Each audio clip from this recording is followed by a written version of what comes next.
রংপুর রাইডার্সের coach Gregg স্মিথের মোবাইলে video দেখছেন নুরুল হাসান সোহান।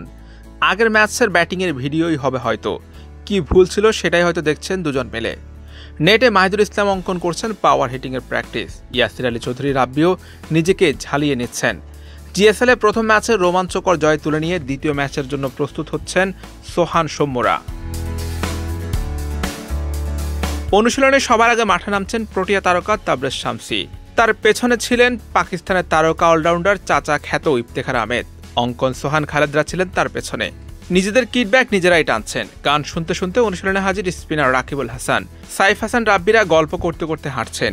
এগিয়ে গিয়ে টিম বয় থেকে নিজের কিডব্যাকটা বুঝে নিলেন সৌম্য সরকার। এরপর তাঁবুতে বসে সবাই মাঠে নামার প্রস্তুতি সারলেন।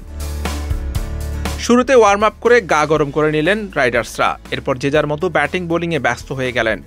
অঙ্কন রাব্বিদের সঙ্গে রাকিবুল কামরুলরাও করেছেন ব্যাটিং প্র্যাকটিস। প্রথম ম্যাচটা হারতে হারতে জিতেছে গতবারের চ্যাম্পিয়নরা। দ্বিতীয় ম্যাচে কঠিন প্রতিপক্ষের মুখোমুখি হবে সোহানরা। অস্ট্রেলিয়ার Big Bash champion Hobart Hurricanes তাদের প্রতিপক্ষ।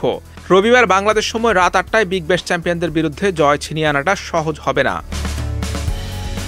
জিএসএল এর প্রথম আসরের চ্যাম্পিয়ন হওয়া এবার রংপুর রাইডার্সের প্রতি প্রত্যাশা বেশি সবার। প্রথম ম্যাচ জয় দিয়ে দ্বিতীয় আসর শুরু করেছে তারা।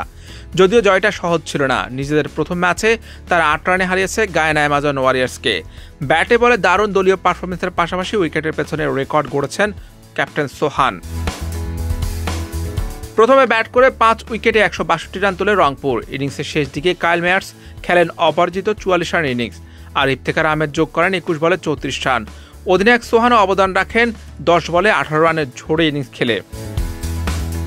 জবাবে গায়ানা যখন ব্যাট করতে নামে তখন বোলারদের নিয়ন্ত্রিত বোলিংয়ে থেমে যায় তাদের ইনিংস। খালেদ আহমেদ একাই তুলে নেন ৪ উইকেট, খরচ করেন মাত্র ৩৬ রান। ফলে গায়ানাকে আটকে রাখা যায় লক্ষ্যের ৮ রান দূরে থাকতেই। পারফরমেন্সের স্বীকৃতি হিসেবে ম্যাচ সেরার পুরস্কার জেতেন খালেদ। তবে আলোচনায় চলে আসেন অধিনায়ক সোহান, যিনি উইকেটের পেছনে ৪টি ডিসমিসাল, ৩টি ক্যাচ ও ১টি স্টাম্পিং করে গড়েছেন গ্লোবাল সুপার লিগে এক ম্যাচে সর্বোচ্চ ডিসমিসালের রেকর্ড। একই সঙ্গে ২ আসর মিলিয়ে সর্বোচ্চ ১২টি ডিসমিসালের মালিক এখন সোহান। ম্যাচ শেষে সোহান বলেন, অবশ্যই আমরা সেই জায়গা থেকে মোমেন্টাম পেয়েছি। মায়ার্স এবং ইফতি ভাই বেশ ভালো খেলেছেন। যা বলছিলাম, আমরা একটা দল হিসেবে খেলেছি।